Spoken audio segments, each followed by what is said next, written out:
Ian. One of the things we are told early on in preparations for this day is that Right Reverend is not just an honorary title, but a solemn duty, one to be considered holy when you take on the role of moderator, because it means represented. Right Reverend is a reference indicating that you are representing the General Assembly of the Church of Scotland. You enter a space and embody the Kirk.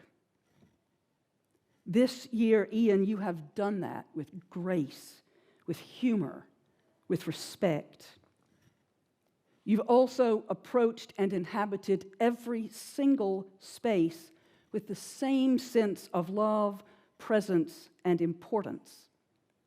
And for that, the General Assembly thanks you. This year, you were asked to represent us in ways you couldn't have imagined. You participated in the funeral of our Queen, the coronation of our King.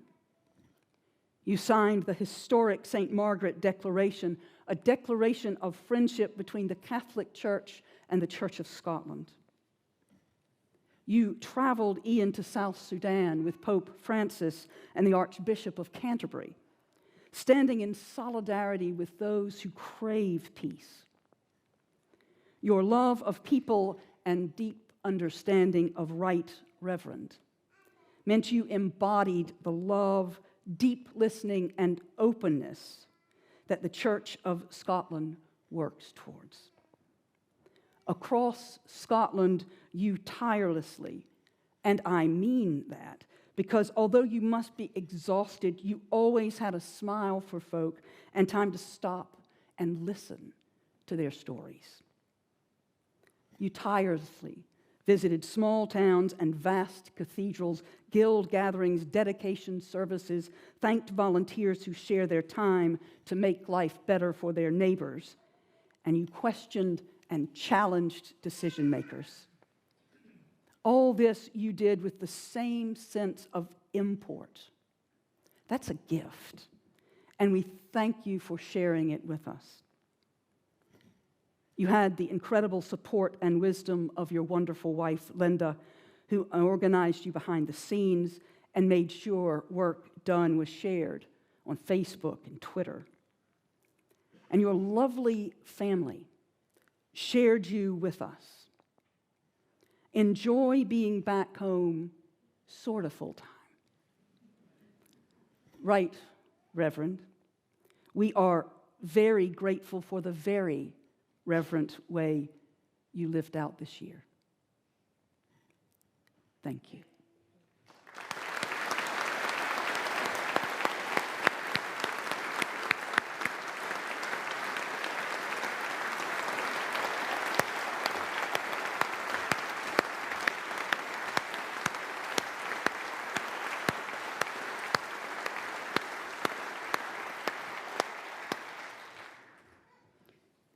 I now invite the Very Reverend Dr. Ian Greenshields to address this assembly. Thank you.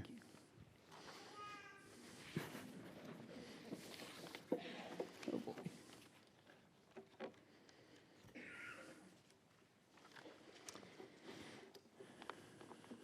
Moderator, thank you for your more than gracious words. I promised my chaplains that I would not mention Partick Thistle's remarkable result last night against Ayr United. I break that promise, and Archbishop, I'll come to you for an appropriate penance later on.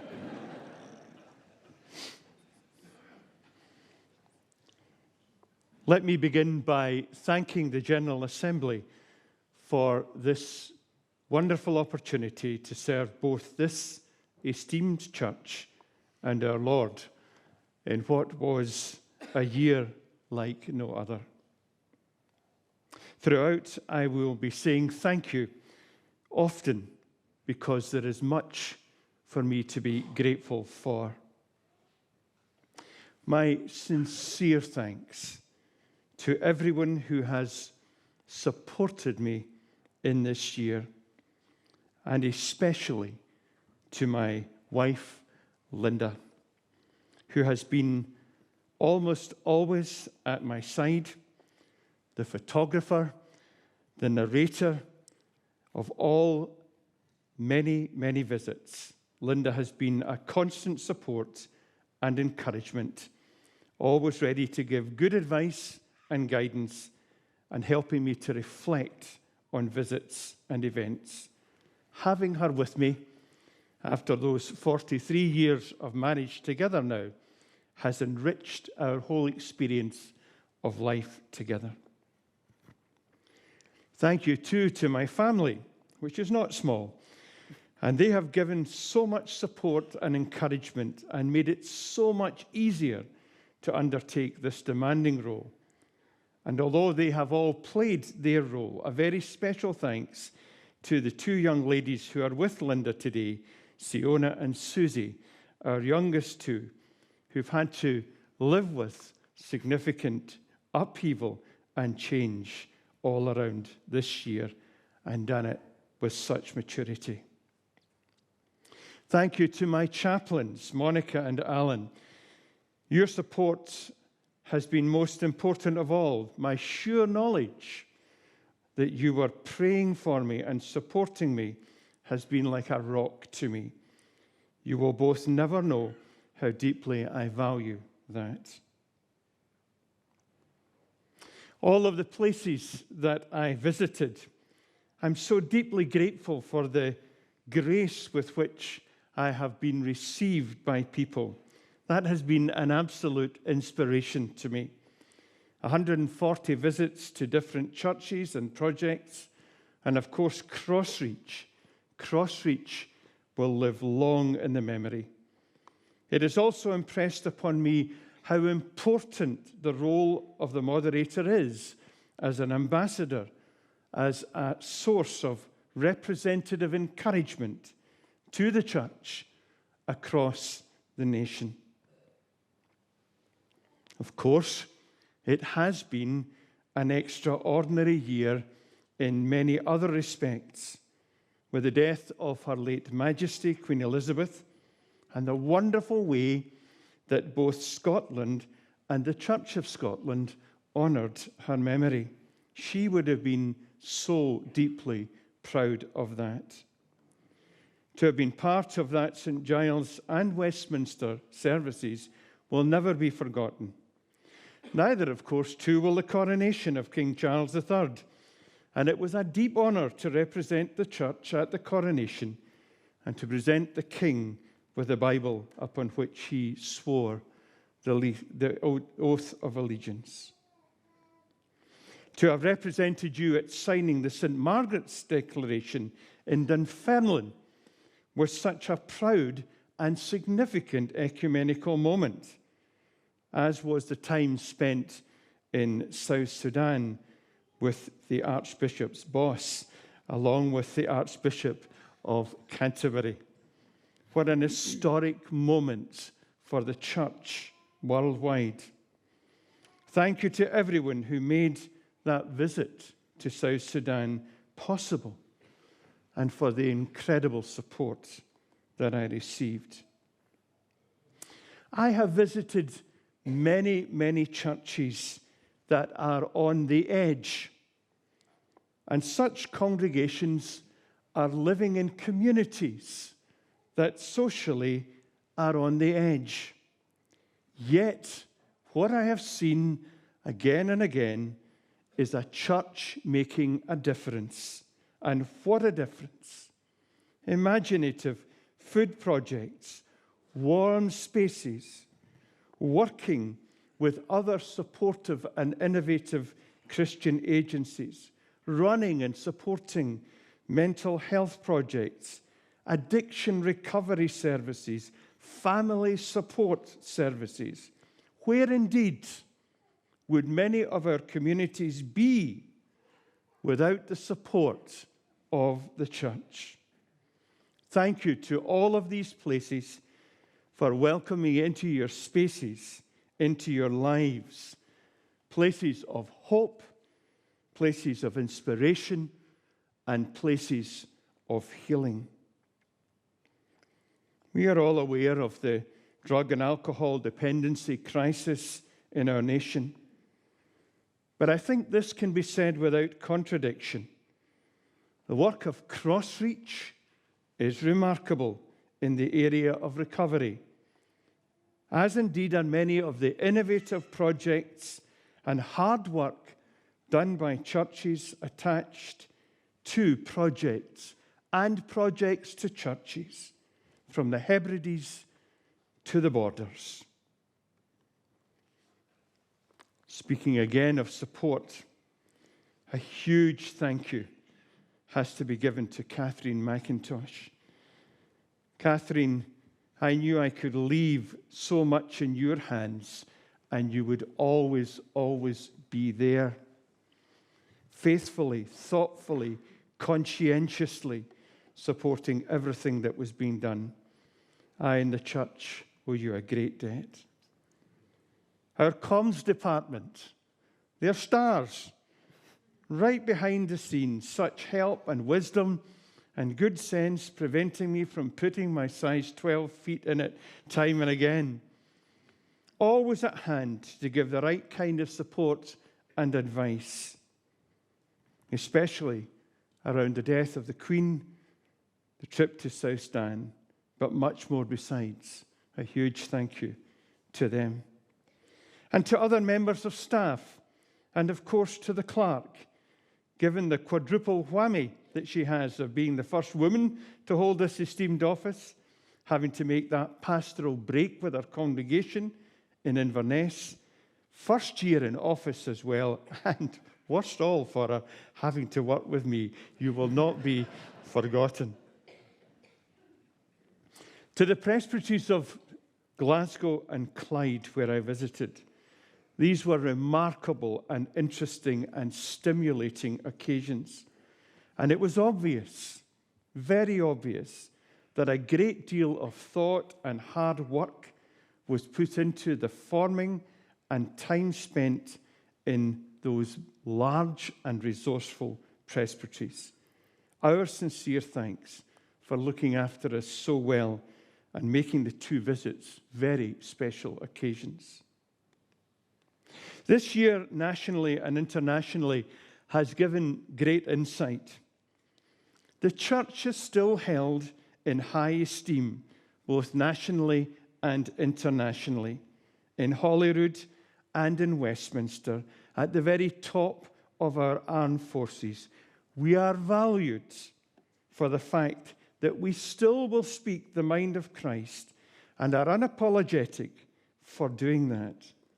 And generally speaking, I have been received as the church's ambassador with thoughtful respect, glad that the church is there to give its advice and guidance and presence. One visit perhaps stands out for me personally, and that was when I was in Glasgow, and Glasgow very kindly set up a visit to Epilepsy Scotland. Now, the reason for that visit is that this is an illness that I have lived with since I have been a young child. They'd never received a visit from a moderator, nor indeed have a chaplain. Well, when I went there, I had the most wonderful visit.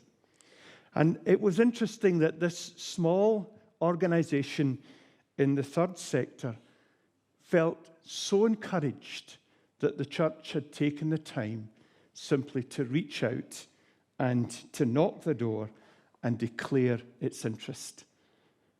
And therein lies a lesson for us. Places that we would not think of knocking the door might be really glad to hear it knocked.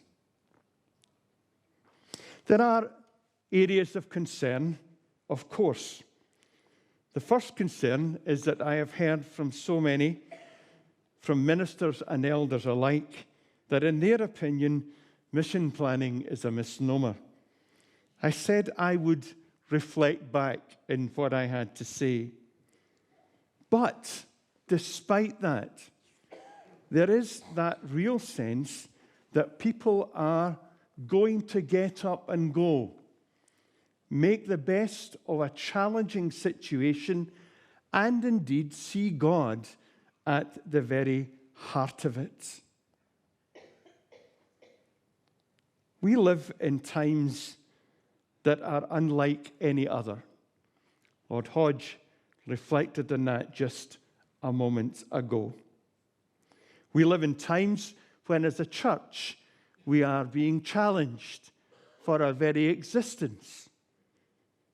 And I believe that we need a decade of evangelism, with people skilled in evangelism working in our presbyteries. I believe that we need to recover our confidence in God and in our Lord Jesus Christ, and in the great things that we know He has done for us, sharing and proclaiming these things, rather than hiding behind walls and hoping in vain that things will get better. I believe that we need to take risks of faith, get out there and do things, even although we are afraid to do them. And I've seen time and time again in the visits that I've made, from some of the poorest churches to some of the wealthiest churches, that when those risks are taken, risks of faith, God is not absent in the response.